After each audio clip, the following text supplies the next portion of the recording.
What's up, smart cheaters? This one's full of smart tactics and unexpected moves. Get ready to be surprised. This story will keep you on your toes.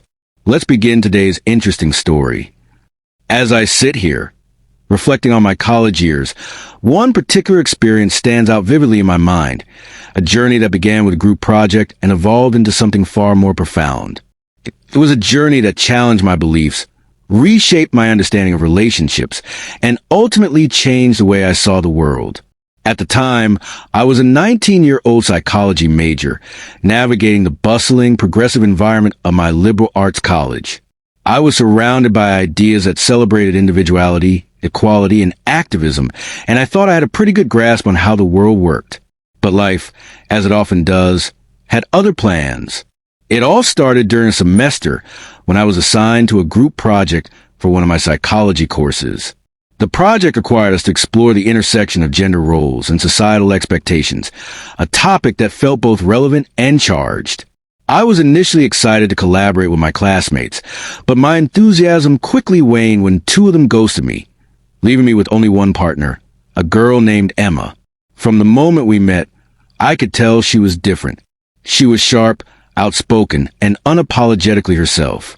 She embodied the essence of liberal feminism, a movement I respected but didn't fully understand.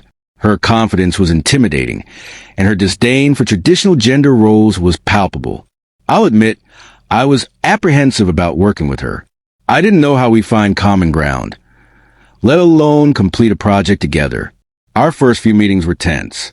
Emma had a way of rolling her eyes at my suggestions, as if they were naive or uninformed.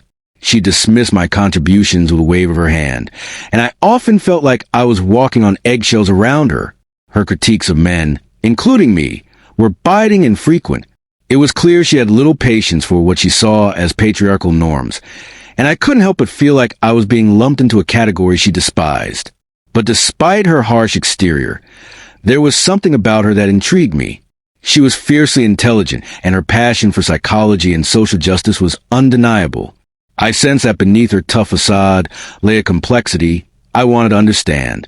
As we delved deeper into our project, something unexpected began to happen. The more we worked together, the more we started to connect. Sure, we still clashed over our differing views, but we also discovered shared interests. We both loved psychology, and we bonded over our favorite theories and case studies. We found common ground in our appreciation for the arts, and late-night study sessions often turned into long conversations about music, literature, and our dreams for the future. I began to see a different side of Emma, a softer, more vulnerable side that she rarely showed others. She shared her fears about the future, her struggles with self-doubt, and her desire to make a meaningful impact on the world. And in turn, I opened up to her about my own insecurities and aspirations. One evening, after a particularly productive meeting, I decided to take a risk. I asked her out on a date. To my surprise, she said yes. There was a flicker of excitement in her eyes that I hadn't seen before, and it gave me hope that maybe, just maybe, we were on the brink of something special. Our first date was a whirlwind of laughter and connection.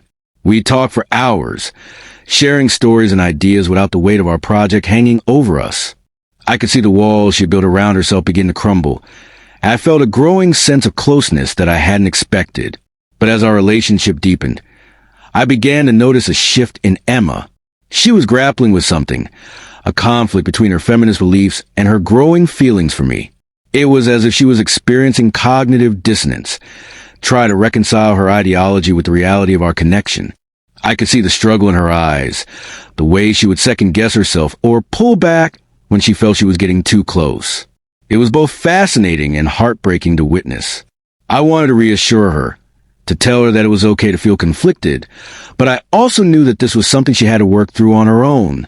As we became more intimate, both emotionally and physically, I noticed subtle changes in her behavior. She started to question some of her previous beliefs, wondering aloud how they fit into our relationship. She began to explore aspects of herself that she had long suppressed, like her interest in cooking.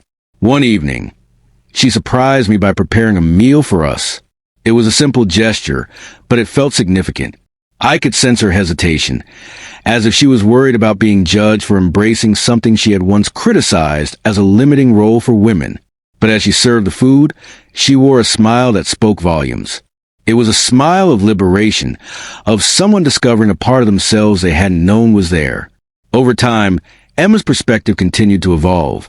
She unfollowed radical feminist accounts on social media, a symbolic gesture that reflected her changing mindset. She became more open to discussing traditional gender roles, not as something to be rejected outright, but as something that could be redefined and embraced in a way that felt authentic to her.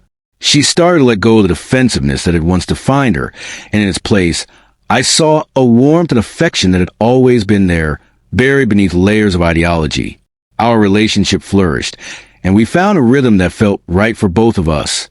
We balanced each other in ways I hadn't thought possible.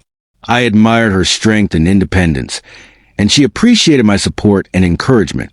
Together, we created a dynamic that felt natural and fulfilling, one that honored both our individuality and our connection. Emma's transformation didn't go unnoticed by those around her. Her family, who had once worried about her fervent activism, began to see a new side of her, a side that radiated happiness and contentment. They welcomed me into their home with open arms, grateful for the positive influence I had on their daughter and sister. It was a beautiful thing to witness, seeing Emma embrace a more balanced perspective while still holding on to the core values that made her who she was. Looking back, I realized how powerful genuine connection can be in dismantling ideological beliefs. It was never about forcing change or convincing Emma to abandon her principles. It was about understanding, compassion, and love. Through our relationship, we found harmony in our differences, and in that space, we discovered the beauty of traditional gender dynamics that enriched our lives. The journey was unexpected, but it taught me that sometimes the most profound changes come from the heart, not the head. And for that, I will always be grateful.